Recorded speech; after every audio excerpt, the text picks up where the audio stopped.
When we decided to do the Willy Wonka theme sermon series, I jumped at the idea. I kind of even nominated myself to do the sermon on Grandpa Joe. And this is why. From the first time that I ever saw this movie, I have despised him. Okay? And I say that in the nicest way possible. I despised him. Why? I despised everything that he represented. I despised that he had his daughter working 3 jobs so that she could put cabbage water on the table while he laid in bed and did nothing but watch Price is Right all day long. Right? I despised the fact that he would sit there, lay around for 20 years. Then all of a sudden, the first time Charlie brings a golden ticket in, what happens? He's jumping out of bed, doing gymnastics, doing handstands on the kitchen table. Why do you despise him, CJ? Now, granted, I get he's a fictional character, right? I'm not trying to get caught up on that. But the problem is that people look at Grandpa Joe and say, "Oh, he's such a good, this good grandpa," and then he all of a sudden he's look at him. He's going, "Oh, this grandson, he loves him. Oh, he's a good dude. Look, it's a miracle." No, that dude's just flat out lazy. He sat in bed for 20 years and all of a sudden he gets out? Wrong. Right? So I'm like, I want to do Grandpa Joe. I want to do Grandpa Joe. Why? Because here it was, I'm thinking for years, I don't know how long, for years I'm thinking, I have this revolutionary idea that Grandpa Joe is a deadbeat. Right? I had a revolutionary idea. No, it's not. I started doing the research for this sermon. I found there's websites based on just Grandpa Joe, right? SayNoToGrandpaJoe.com. And they're talking about how terrible this person is, right? There's YouTube videos. You've seen one this morning. And I'm like, well, that idea was kind of not mine. But I said, why does he bother you so bad? And it comes to the point that the reason that it bothers me is because Grandpa Joe is, he's selfish. And that's what we're at the Idol Factory here this morning. We're talking about the idol of self. When I begin to look at the idols that someone could have in their life, right? Idol for me, that was the biggest thing that I could think would be self. Why? Because you can have idols in your life that are food. You can have money. You can have your job, whatever. But they all stem from yourself. They all stem from wanting more or wanting something for yourself. It all comes back to yourself. You don't have to be a Christian. You don't even have to know God to agree that our first verse for today is a good, if nothing else, good advice. Philippians 2:3-4. It says, "Do nothing out of selfish ambition or vain conceit. Rather, in humility, value others above yourselves, not looking to your own interests, but each of you to the interests of others." Now, you can take God completely out of the picture, and you can look at that and say, you know what, that's pretty good advice, right? I don't want to think about myself. I want to think about the goodness of others. Because I'm telling you, people, look at the world we live in, and we have a world that is ruled by self. What kind of a world will we live in if everyone, Christian or non-Christian, lived by this verse? Where we didn't seek out everything that was for me, but looked and said, what is my neighbor? What do they need? What is their best intention? What if we just forgot about this verse and lived by the golden rule that was put in place? It's pretty simple. Right? Everybody know the golden rule, do unto others as you'd want them to do to you? Think about that. Let's just use that, throw everything else out, and think about what kind of a world we would live in. The world we live in now is full of selfish things. What has it gotten us? Wars, famine. This whole that Syrian refugee crisis, what was that based on? Self. Homelessness, corrupt government, and my favorite, the selfie. Yes, I'm talking about the picture that you take of yourself. Now think about this. Here's some statistics, because everybody loves a statistic. Selfie statistics. There are over 1 million selfies taken each day. 72% of all women selfie. 55% of all men selfie. So if you look at the men in here, 50% of men in here have selfied. Can you believe that? There is more beards in here. If you have a beard and you're taking selfies, there's a problem. 91% of all teenagers have taken a selfie and posted on the line, right? 91%. 30% of all photos taken by people ages 18 to 24, 30% of them are selfies. There is even a science, like I ended up on this website. It's that website that I hate, that women pin things to, but you got to have like an account to get on there. Pinterest, thank you. And I'm like, what is this? And it's like the science of taking the perfect selfie. And I'm like, are you kidding me? Like, the light has to be right, your smile, and then like the angle. You have to do it like this. Everything has to be downward. You want this, I'm like, oh my gosh, are we serious? But this is the way the world thinks, right? That's what we think. We're all, this is a cool place, selfie, right? All these things, selfie. Why? Why are you doing that? So I begin to look at that. Why do people take selfies? And you can justify it all you want, but what it comes down to, self. Why? I want people to look at me, right? Man, I look good today. Look at me. That's why I take the picture from here. And then you get into these filters. Like, what's the point? Don't even take the picture. Just pull something off the internet, right? Like, look, I wish I should have brought my picture. I have a photo, magazine cover, that someone years ago at my work took my head, cut it off, put it on Blake Griffin's body as he's pulling out of a pool, right? It looks really nice, really good. It's the first time and last time I ever had six-pack abs in my life. But that's what we're getting at, right? We can filter, we can change, we can crop, we can take away 10, 15 pounds there. We can add, some nice eyelashes. And next thing you know, that's not even you. And I'm going to get off this whole thing. But I'm telling you, one more thing. That the filters that we have, all of a sudden there's like this dog filter. I don't get it, right? If you walk up to a woman and you say, you look like a dog, you're going to get slapped. But all of a sudden, it's okay for them to put doggy noses and ears on? That's ridiculous. Like, then I should be able to walk up and say, hey, you look like a dog, and everything be okay. Don't put a filter. Like, I get the rabbit, that's cute, but the dog is ridiculous. And here's my sidebar. Girls, if you are going to selfie, please just smile.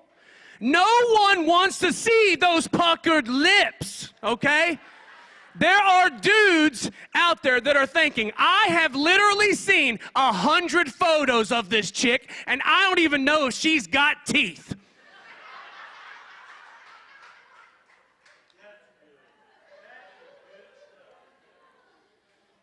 But seriously, if every person on the face of the planet were to put self aside, what world issue is there that we could not solve?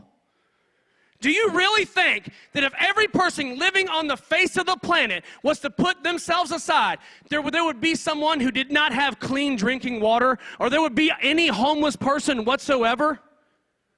It's not. And it's that simple. I'm not even talking about God. You can take God completely out of the equation and just say, I want to be a respectable human being. And I'm not talking about just this church, because we can sit here and I can preach to this choir all day long, and we can say, yeah, but at the end of the day, we don't have all the money in the world. But if every person, I'm even going to go out and say, if every professing Christian were to put their self aside, we would really, only thing we'd have to talk about is what filter on Chapsnat or whatever we want, what we think is the best. That would be our problems, right? We as the church have got to get out of the Grandpa Joe mentality. Do you know what I mean that? This is the part where I talk about how the people in the church, you've got 20% of the people doing 80% of the work, right? That's that old adage. But let me guess that statistic was brought up I don't remember the first time I heard that. Pastor Earl, when do you think was the first time that you heard that? What year? 1999. Let's go with 1999. Anybody got a year that they can beat that with? Nothing? Good.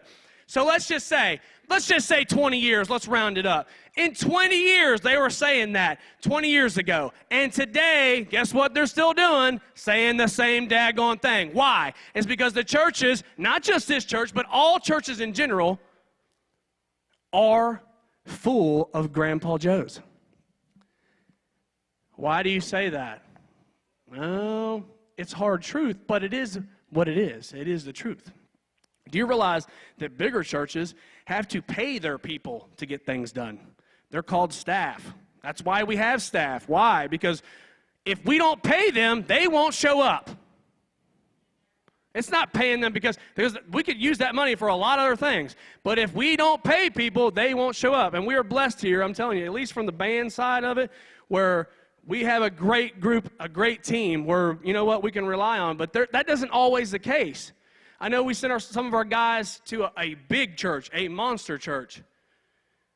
About a year or two ago, a sound conference they went to. And I remember them telling me one of the biggest things they heard was they could not believe that we had, this church could be unpaid and have that many volunteers and have no problems with people showing up for practice, have no problems with people showing up for this. And we just looked at them like, what are you talking about? It's like, we pay our people and we still can't get people to show up. Why?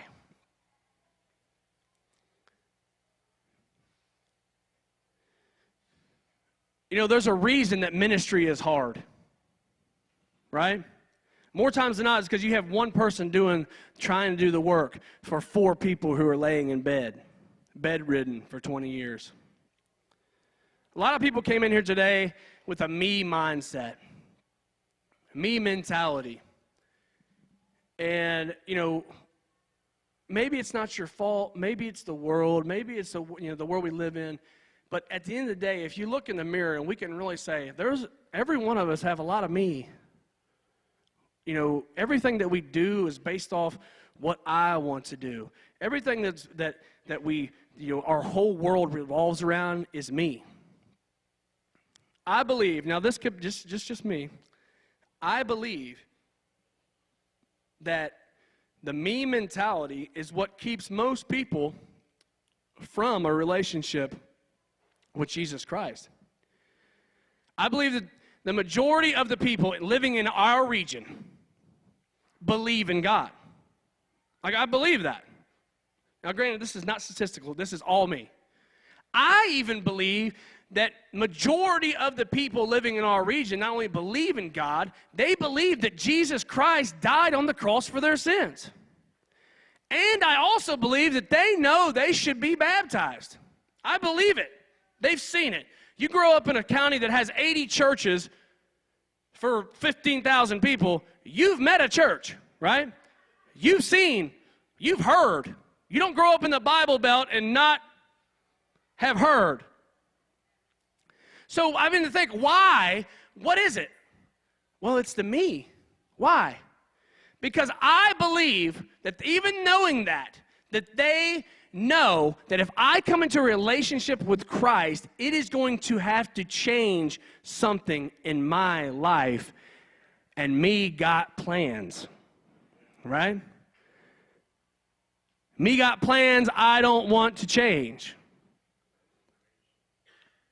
I truly, honestly believe that in this area, that is the majority of the problem. Now, so what do you do? If you know where you should be and you know what you should do, and yet you do it, that's playing Russian roulette with your eternity. It really is. There's no other way to sugarcoat it. We try to hide it, but at the end of the day, it is what it is.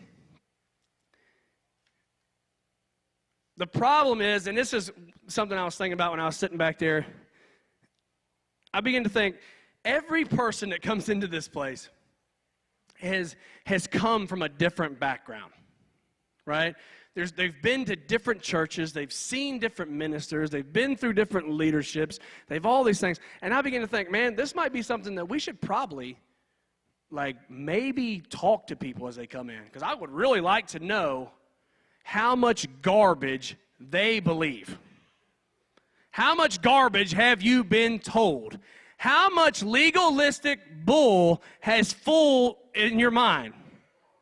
Because I begin to think that's probably another reason what keeps them away from these changing, I got to change my life, and I know that if I accept Christ, that I'm going to have to do this, and I'm going to have to do that, and I don't know. So let's just throw out the legalistic, mumbo jumbo and get right to the source, we've all been to those churches, show of hands, where if you walk in and you're not wearing the tie or the suit, it's frowned upon. Show of hands. That's what I'm talking about. That's Grant County right there.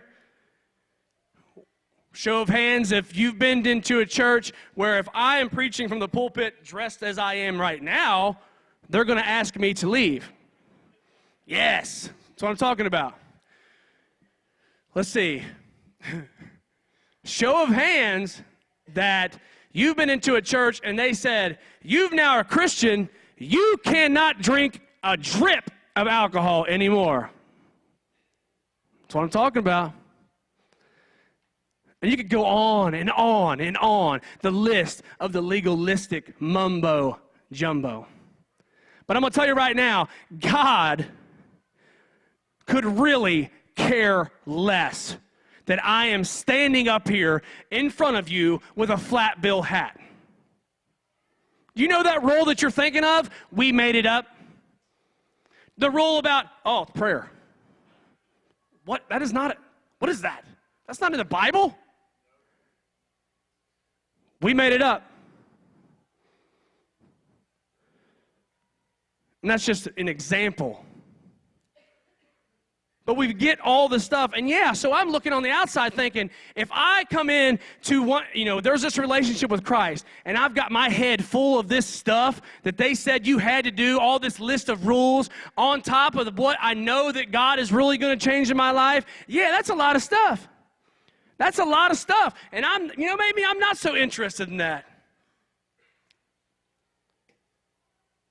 See, at the end of the day, I believe that God looks at your heart. He wants to see that you are loving Him, that you follow Him, that you strive to be like Him. And forget about the rest of wearing this kind of clothes or doing this or not doing this.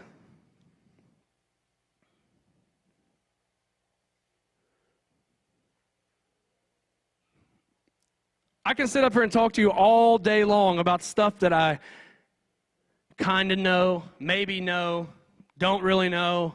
But the one thing that I know for certain is that the human being in you, every person in here, if they have something that they want to do, they are going to do it. If you have something in your life that you're like, yep, I want to do that, then you will do that. You are going to, regardless of how busy you are, regardless of what you have going on, regardless of anything, if you want to do a certain thing, you will find the time to get that done. Right? Grandpa Joe, perfect example. He didn't want to do nothing until the chocolate factory trip came, right? I feel like that most people in here have not even seen this movie. Is that true? I feel like you don't even know what I'm talking. Show of hands. Have you seen the movie? That's more than I thought. Okay. Some of you are faking right there. Some of you are lying. You're like, oh, yeah, I've seen it. If you haven't seen it, you should probably go home and watch that, okay? It's going to make the next 3 weeks easier. So, the old one. Don't watch that Johnny Depp stuff. That's terrible. That's not even a movie.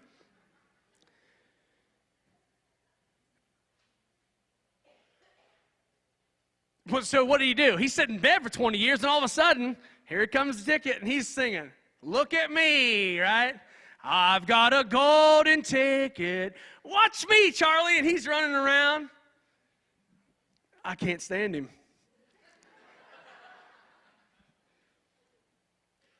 But we'll excuse everything. We'll say we're too busy. We'll say this. We're not making time. But when something comes up that we want to do, we're going to do it. We're going to justify it. We're going to find time. Right? It's going to happen. So think about that. Next time someone asks you to, help in ministry,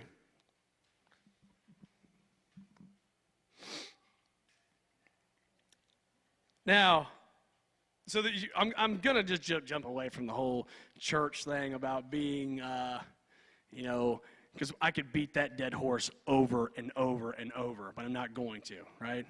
So here's the deal. If you want to sit in bed, lay in bed for 20 years, when someone looks at you and says something, just own it. Just say, "I want to be Grandpa Joe. I'm going to lay here for 20 years. That's it. I'm cool with that. Just be cool about, but don't say, "Well, here's the reason that I'm not doing that is because," and just give a big list. No one wants to hear that. If you really wanted to do it, you would do it, right? No one wants to hear it. On the other side of the coin is that in church, leadership-wise, you're going to have people that are not going to ask for your help. They're the total opposite, right? They're not going to ask for yourself. Why? Because they want that look at me moment. They want that look at me, look what I did. I'm just going to do it all so that I can stand back and no one else can help in this credit, right? I want to do everything by myself, and then you can look at me and say, "How great is RCJ?" Right? I want to do everything by myself. We get caught up in ourselves. We don't think about how we treat people. We don't think about how we talk to people. We don't think about how that person feels after we just did what we did or said what we said. We don't think about it. Why? We think about ourselves and how we feel, and we think about ourselves and how it's going to take to get this done. We don't think about anyone else, which means that we are selfish. We've got to stop and say, if I say this in that certain way, is that going to affect that person? I got to stop and say, if I talk to this person in that way, is it going to affect them and their ministry? Because I'm telling you, if you don't, you're going to end up finding yourself where you need help and you're all alone because you've ran people off or you've pushed people away because you wanted to get it done yourself. You wanted that look at me moment. And I remember, it's funny when I think about stories, I can't remember what happened last Wednesday, but I can remember with very photographic memory what happened to me when I was 8 years old. When I was growing up, my family raised cattle. And I remember we raised cattle because we like to eat cattle. Sorry if that offends anybody, but that's what we did, right? Because they taste good. And we had this one steer, and I'm telling you, this is I can remember what this steer looked like. It had horns that come straight out to the side, white face, black, a little bit of black. And we had this steer that we was trying to get him pinned up in the barn so that we could kill him. And this thing must have known that it was time, that his time had come, right? Because he wanted nothing to do with getting trapped in this barn. And this went on for a while. And then one night, one evening I come out, and I'm, just, being a kid, I'm 8 years old, and I'm playing around, and I hear something in the barn, and I peek in there, and there he is. He's in the barn, right? And at this moment, I remember this. I thought, holy smokes, if I can get this steer pinned in this barn, Like, there is going to be a parade. My whole family is going to be there. Everyone is going to be screaming, "Praise be to CJ, the keeper of the steer," right? There's going to be all these things, glows of heaven shining down. The sun would stop in the sky. All things would be great, and they would hold me up and feed me grapes, right? It's funny because it's true. So what do? As an 8-year-old person, I sneak around the side of the barn. Granted, I'm 8 years old. You had to pull this gate this way, like 10 feet, to fill this gap to lock him in there. And I grabbed a hold of it, and I yanked as hard as I could. Problem was, I was only 8, right? How big is an 8-year-old? Not very big. So when I pulled it, it only came like a couple feet, and it made this horrible sound like against the metal siding. And when it did, that steer turned, and it scared him, and he come flying out that door, hitting the gate, knocking me down. He runs over the gate, which is on top over me, and here I am. 8 years old, just ran over by this steer. And I remember it was bad. I couldn't feel my legs. And I thought at that moment, holy smokes, this whole wanting a parade, wanting people to look at me has just gotten me paralyzed. I'm going to have to tell this story, and this is not the way you want to go. So I'm like, army crawling up to the house. My mom, still to this day, when things like this happen, flips out, psychopath, right? Like, "Oh my gosh!" And she's screaming and going on, and I'm, of course, probably milking it. My dad works in third shift, and he's getting woke up. You ever been woke up out of sleep, like a crazy panic? His legs are gone. We don't know what to do. Everything is just chaos. And I remember them looking after me, and it being like a total of like 3 or 4 minutes from the time that Dad found out that the steer had run me over till he was like, "Okay, are you good? Okay, everything is good." And he disappears, right? The beginning of the story, what I forgot to tell you was, not only did my family raise cattle, but my family owned a meat processing plant. So we could make a cow just disappear, right? That was not an issue. No bones, no hide, no nothing left, just gone. It was like 4 minutes after the incident that steer was dead, right? Why? Because it made my dad feel better, I know. Because I was laughing about this yesterday as I was thinking about this story, is that I'm thinking, that's me today. You let some kind of animal hurt one of my kids, it dies today, right? Regardless, it's going to. And I'm looking at it saying, holy smokes, that was me. Yeah. It probably made him feel better. Why? It was a selfish move, Dad. That's selfish move, but it made him feel better, guaranteed. But that's what a get you, look at me moment would get you. I was thinking about this story, and this is off subject, but I'm going to say it anyways, is I begin to think about how you never realize how close you are to you are your parents. You might not realize it. Might not realize it until later on, but you are your parents. And I'm thinking about this story, and I'm like, yeah, that's me. I'd definitely do that. That's exactly what I would do in that situation.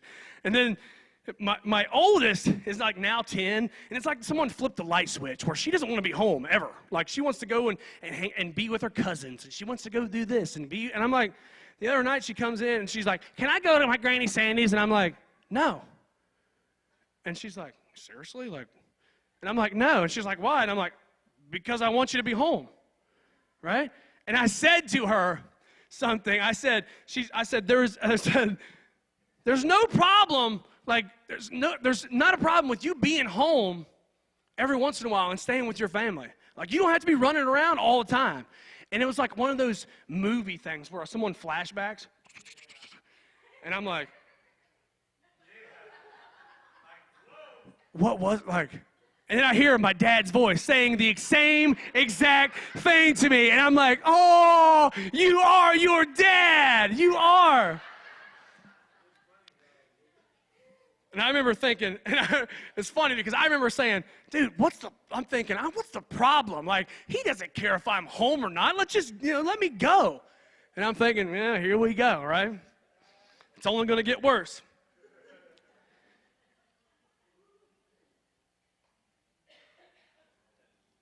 The problem with either one of these things is either the people that are being selfish, that don't want to help in church, or the people that are trying to do it all their own, is that it's contrary to who we are supposed to be. It's contrary to who God has called us to be.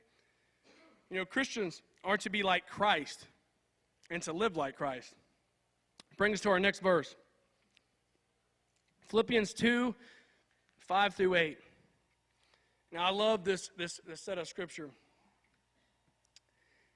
Verse 5 says, think of yourselves the way Christ Jesus thought of himself. He had equal status with God, but didn't think so much of himself that he had to cling to the advantages of that status no matter what. Not at all. When the time came, he set aside the privileges of deity and took on the status of a slave. Became human. Having become human, he stayed human. It was an incredibly humbling process. He didn't claim special privileges. Instead, he lived a selfless, obedient life and died a selfless, obedient death. And the worst kind of death at that, a crucifixion. Now, that part of that verse, it is unbelievable, the last part. And granted, I'm taking this scripture out of the Message. If you'll notice in my scriptures today, it's 4 different, types of, translations, whatever you want to call it. There's 4 different types. Why? Because I don't care. You're not going to find King James Version because I'm not smart enough to read that stuff. But I love what it talks about. It says, instead, he lived a selfless, obedient life and then died a selfless, obedient death. That is so powerful. And the worst kind of death at that, a crucifixion. You realize Jesus came in, rocked people's worlds. When he came in, he was so radical, right? He had the poor people who were on the bottom, and he lifted them to the top, and the rich people who were on the top, and he said, basically, you're at the bottom, right? He come in as this person that was supposed to be God, and he served people, and he washed people's feet, and he took on this whole thing, and then he died for you and for me as a human, as flesh. And he died in a way that it's unimaginable. You can look at the movies, you can research it, but at the end of the day, until you really think about how awful that would be, it's hard to put in perspective. So he comes in and puts others before himself by doing this. He put every single one of you before himself. 2 Corinthians 5, chapter 5, verse 15. And he died for all, that those who live might no longer live for themselves, but for him who for their sake died and was raised. He died for all, that those who might live, that those who live might no longer live for themselves, but for him. And if you're living for him, you are living for the person beside you. That's where I want you to get today. If you don't take home anything else, is that if you are living, or if you are truly living for Jesus, then you are living for the person beside you. You are living for your family. You are living for your neighbors. You are living for your coworkers. You are living for every single person that God puts in your path. We are to be the light and spread his joy and love and to serve each other. That's what we are called to do. Serve. Just as Christ did. When it says to be Christ-like, to live like Christ, to be like Christ. Christ served. He loved.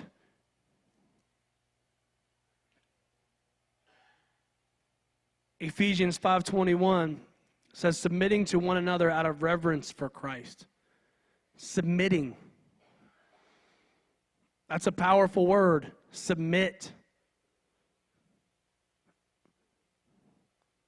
One thing that you can think about is that even the person that drives you the most crazy, and don't look like, what are you talking about? Because everyone has that person that drives them crazy. Do you realize that, and this was what my wife told me, because I couldn't come up with this, but she said, if you look, even the person that drives you the most crazy, they are precious in God's eyes. Like, maybe not yours, but they are precious in God's eyes. Like, they are his child. We are all his children.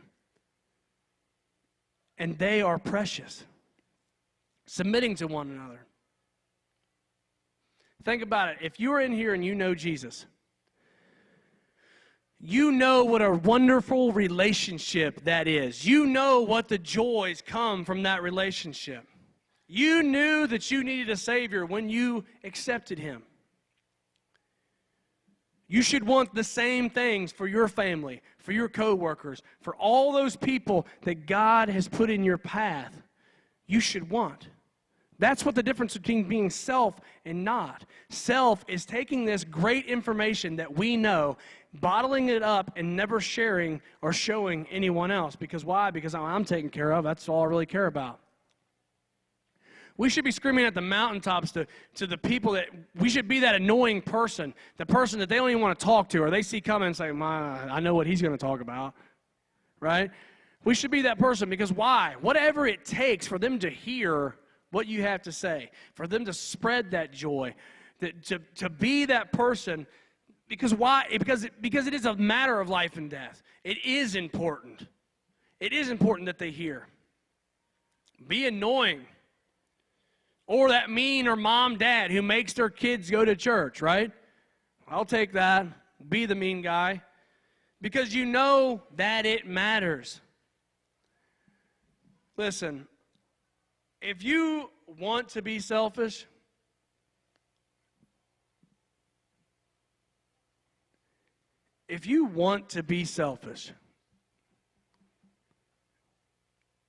this is probably not the faith for you. And I mean, I say that without trying to offend you, but I'm honestly, I could really sit up here and state my case on how that relationship with Jesus is probably not going to work. Because here's the deal. At some point in your walk with Christ, okay? At some point with your walk with Christ, maybe not at first, maybe it's going to take a while, but at some point, to truly walk in the manner that he has called us and called you, you're going to have to die to yourself. You're going to have to put yourself away because you cannot serve a God and still be the God of your life. So I want you to think this morning, what is it that I'm doing? What is it that I'm not doing? Is myself the most important thing in my life?